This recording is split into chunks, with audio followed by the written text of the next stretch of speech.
अगर आपको भी डायबिटीज है और आप रोज सोचते हैं कि दाल खाऊं या नहीं, कहीं ये मेरा शुगर लेवल तो नहीं बढ़ा देगी, तो ये वीडियो आखिर तक जरूर देखिए, क्योंकि आज मैं आपको बताऊंगा कि कौन सी दाल आपके लिए फायदेमंद है और कौन सी दाल चुपके चुपके आपका ब्लड शुगर बढ़ा रही है।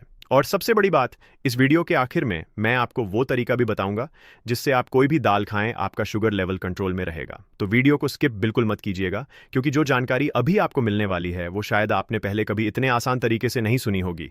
चलिए शुरू करने से पहले अगर आप पहली बार इस चैनल पर आए हैं तो चैनल को सब्सक्राइब कर लीजिए और वीडियो को लाइक कर दीजिए, क्योंकि हम रोज आपके लिए सेहत से जुड़ी ऐसी ही आसान और काम की जानकारी लेकर आते हैं। अब बात करते हैं असली मुद्दे की। अक्सर हम सुनते हैं कि डायबिटीज के मरीज को दाल नहीं खानी चाहिए, या फिर कुछ लोग कहते हैं कि दाल तो प्रोटीन है, जितनी मर्जी खा लो कोई नुकसान नहीं। सच्चाई इन दोनों बातों के बीच में कहीं है। दाल में प्रोटीन होता है, फाइबर होता है और कई जरूरी मिनरल्स भी होते हैं, इसलिए दाल को पूरी तरह छोड़ना सही नहीं है। लेकिन हर दाल एक जैसी नहीं होती। हर दाल का ग्लाइसेमिक इंडेक्स अलग होता है, यानी हर दाल आपके खून में शुगर को अलग अलग रफ्तार से बढ़ाती है। और यही वो बात है जो ज्यादातर लोगों को पता नहीं होती। अब सवाल ये है कि दाल का ग्लाइसेमिक इंडेक्स क्या होता है और ये हमारे शुगर लेवल को कैसे असर करता है। असल में जब भी हम कोई भी खाना खाते हैं, वो खाना हमारे पेट में टूटकर ग्लूकोज में बदलता है और वो ग्लूकोज हमारे खून में मिल जाता है। जो चीज़ जितनी जल्दी टूटती है वो उतनी ही तेजी से शुगर लेवल बढ़ाती है।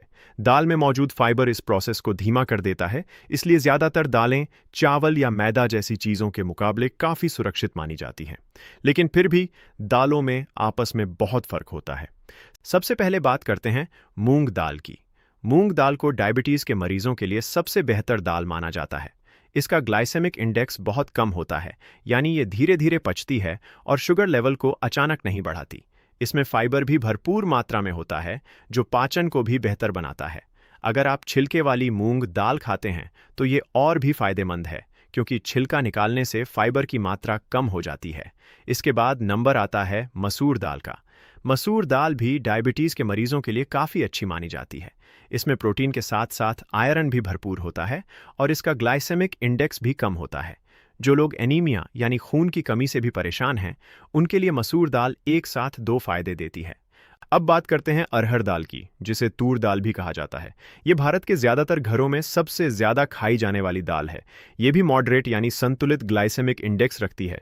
इसका मतलब है कि इसे सही मात्रा में खाया जाए तो कोई खास नुकसान नहीं होता, लेकिन अगर इसे बहुत ज्यादा घी या तेल के साथ पकाया जाए तो इसका असर बदल सकता है, और इस बारे में मैं थोड़ी देर में विस्तार से बताऊंगा।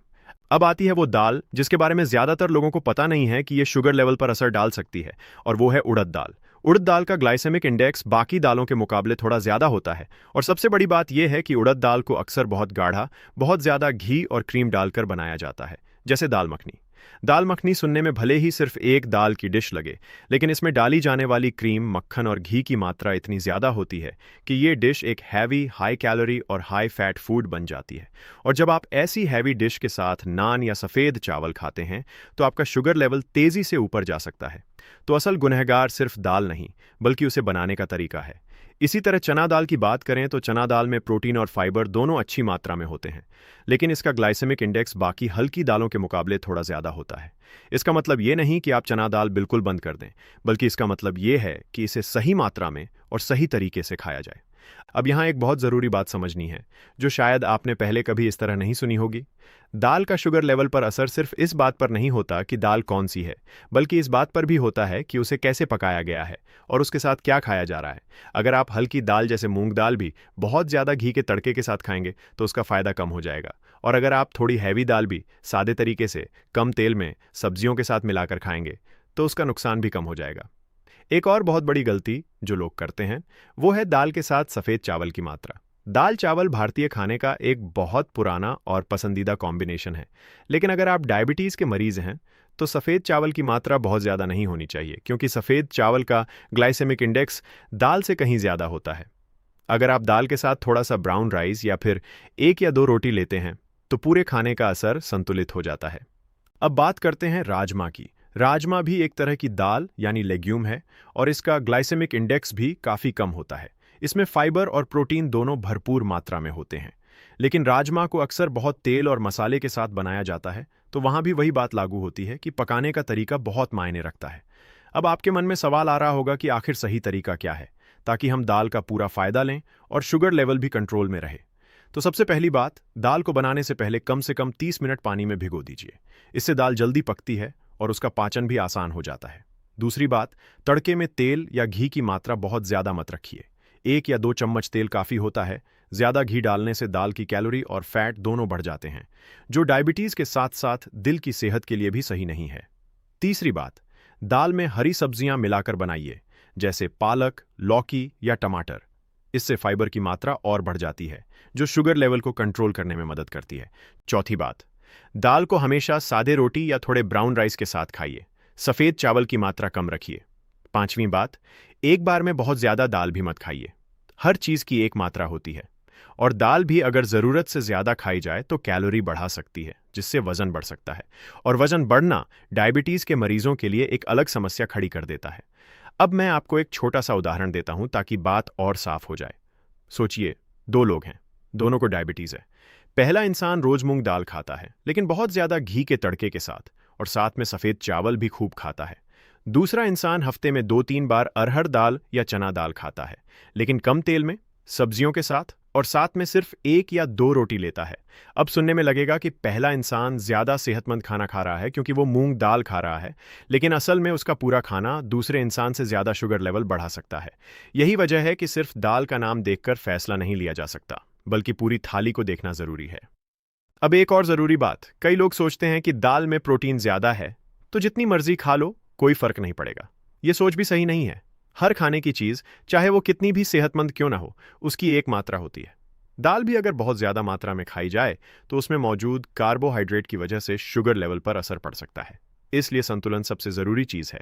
एक बात और जो बहुत कम लोग जानते हैं, वो ये कि अंकुरित यानी स्प्राउट्स बनाई हुई दाल का ग्लाइसेमिक इंडेक्स और भी कम हो जाता है। अगर आप मूंग दाल को अंकुरित करके खाते हैं तो वो सामान्य पकी हुई दाल के मुकाबले शुगर लेवल पर और भी कम असर डालती है।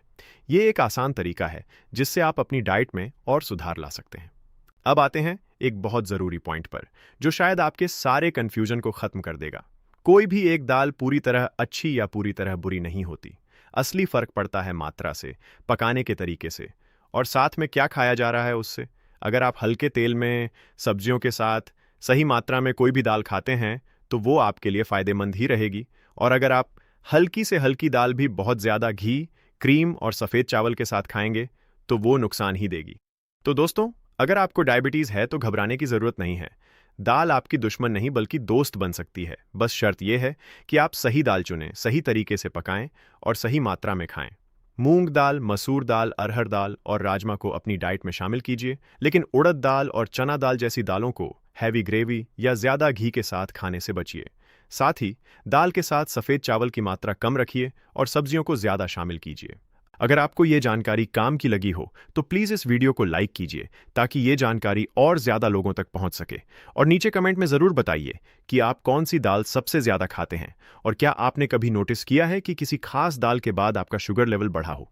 आपके कमेंट्स हमारे लिए बहुत मायने रखते हैं, क्योंकि इसी से हमें पता चलता है कि आप किस टॉपिक पर और वीडियो देखना चाहते हैं। अगर आपके घर में या आपके किसी दोस्त या रिश्तेदार को डायबिटीज है तो इस वीडियो को उनके साथ जरूर शेयर कीजिए, क्योंकि हो सकता है कि ये छोटी सी जानकारी उनकी सेहत में बड़ा फर्क ला दे। और चैनल को सब्सक्राइब करना मत भूलिए, क्योंकि हम आगे भी डायबिटीज से जुड़ी ऐसी ही आसान, सही और भरोसेमंद जानकारी लेकर आते रहेंगे।